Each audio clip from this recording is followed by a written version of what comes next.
और चलिए अब बात कर लेते हैं स्कूल की मनमानी जेब पर भारी। दरअसल स्कूल शिक्षा का मंदिर है या मुनाफाखोरी के अड्डे?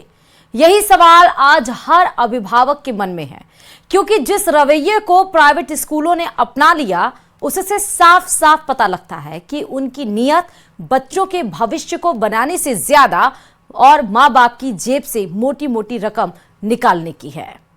देखिए आप।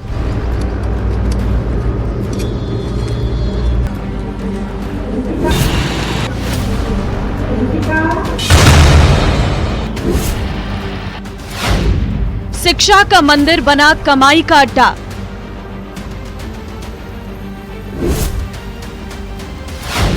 जेब पर भारी स्कूलों की मनमानी।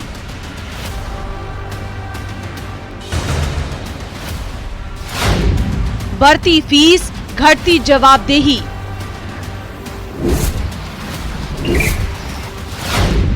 फीस के नाम पर चंदा वसूली।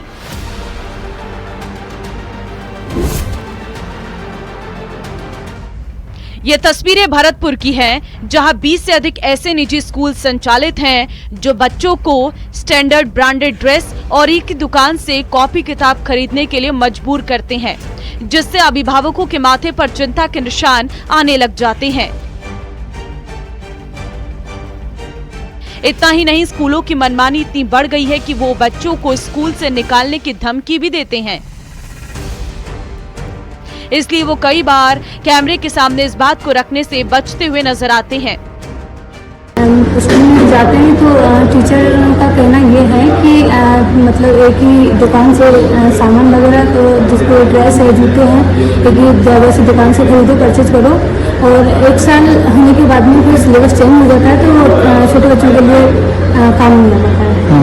फीस भी बढ़ाई जाती है क्या हर साल? हाँ, फीस भी बढ़ाई जाती है हर साल। मतलब ये है कि हर मतलब हर ईयर में और फीस बढ़ा दी जाती है। मेरे छोटे छोटे बच्चे हैं जो प्राइवेट स्कूलों में पढ़ने जाते हैं और उनके लिए जो स्कूल टीचर बाध्य करते हैं तो वो कहते हैं कि दुकान से अपनी बुक्स खरीदें, वहाँ से ड्रेस लेनी है, और वो काफ़ी महंगी पड़ती है। हम उनको एफर्ट्स भी नहीं कर पाते, इतनी महंगी पड़ती है। और नेक्स्ट ईयर उनका सिलेबस चेंज हो जाता है, फिर अगली साल हमें दूसरी सिलेबस से किताब खरीदनी पड़ती है। और ऐसे लोगों पर अंकुश लगाया जाए जिससे हमें राहत मिले, हम बच्चों को अच्छी शिक्षा दिला सकें। अब आपको बताते हैं शिक्षा विभाग की प्राइवेट स्कूल के लिए दी गई गाइडलाइन।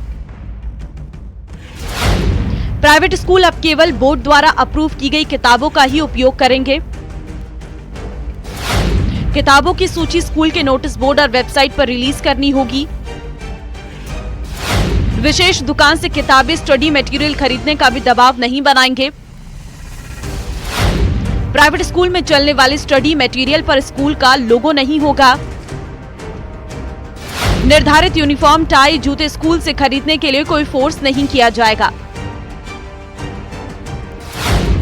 प्राइवेट स्कूल किताबों और यूनिफॉर्म को 5 साल तक चेंज नहीं कर सकते। प्राइवेट स्कूल के लिए स्टडी मटेरियल और यूनिफॉर्म के लिए जारी की गई ये गाइडलाइन अभिभावकों के लिए बहुत बड़ी राहत है। लेकिन अभी भी कई स्कूल बच्चों और अभिभावकों पर दबाव बनाकर एक ही दुकान से कॉपी किताब खरीदने के लिए मजबूर करते हैं। नहीं, मैं तो बड़ा स्पष्ट तौर से ये कहना चाहता हूँ कि इस तरह का जो शोषण है ये अमानवीय है। और यदि किसी का एक भाई 2nd क्लास में पढ़ रहा है और वो 1st क्लास के प्रमोट हुए भाई को अपनी किताबें नहीं दे सके, अपनी ड्रेस अपनी एक्सचेंज नहीं कर सके, तो ये बच्चे के ऊपर और परिवार वालों के ऊपर बहुत बड़ा बोझ है। और इस तरह के लोग जो कि प्रोफेशनल और बच्चों का शोषण कर रहे हैं, उनके ऊपर लगाम कसनी चाहिए और हम सब इसकी निंदा करते हैं। इस तरह की घटनाओं से अभिभावकों को जोर पड़ता है, पेरेंट्स के ऊपर आर्थिक रूप से बहुत बड़ा बोझ पड़ता है और हम इसके लिए बिल्कुल सख्त खिलाफ है। मैं प्रेमशंकर तिवारी। ज़्यादातर क्या है कि जो इंग्लिश मीडियम स्कूल है या बड़े स्कूल हैं जिनकी फीस 20,000 से लेकर 50,000 तक की है, उन स्कूलों में तो ऐसा हो सकता है कि ड्रेस एक ही दुकान से लानी है, किताबें एक ही दुकान से लानी है। जो मीडियम स्तर के स्कूल हैं जिनकी फीस सालाना मुश्किल से 5,000, 4,000, 3,000 है, वहाँ ऐसी समस्या कम देखने को मिलती है। लेकिन जब बड़े स्कूलों की तरफ हम बच्चों को लेके जाते हैं ये सारी चीज़ें हमारे सामने आती हैं तो एक अतिरिक्त दबाव हमारे ऊपर आता है। जेब पर भी बहुत दबाव पड़ता है, मोटी फीस भी देनी पड़ती है, महंगी किताबें खरीदनी पड़ती है, उससे हम लोगों को बड़ी समस्या का सामना करना पड़ता है। इतना ही नहीं, निजी स्कूल हर साल फीस बढ़ा देते हैं। इसको लेकर भी लगातार कई अभिभावकों से शिकायत की है, लेकिन स्कूल संचालकों की मनमानी के आगे शिक्षा विभाग पूरी तरह से नतमस्तक नजर आता है। अभी तक एक भी निजी विद्यालय के खिलाफ कार्रवाई नहीं की गई है और भरतपुर शहर ही नहीं, आसपास के कस्बों और ग्रामीण इलाकों में संचालित विद्यालयों का भी यही रवैया देखने को मिल रहा है।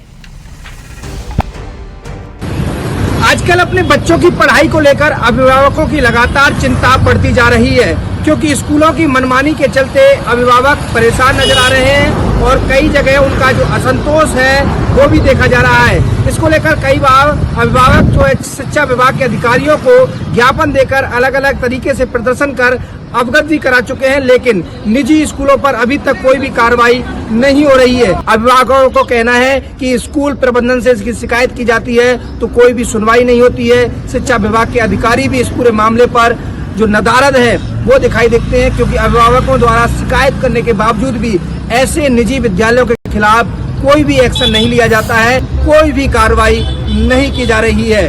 कैमरा पर्सन मनोज के साथ दीपक पुरी, न्यूज़ 18 भरतपुर।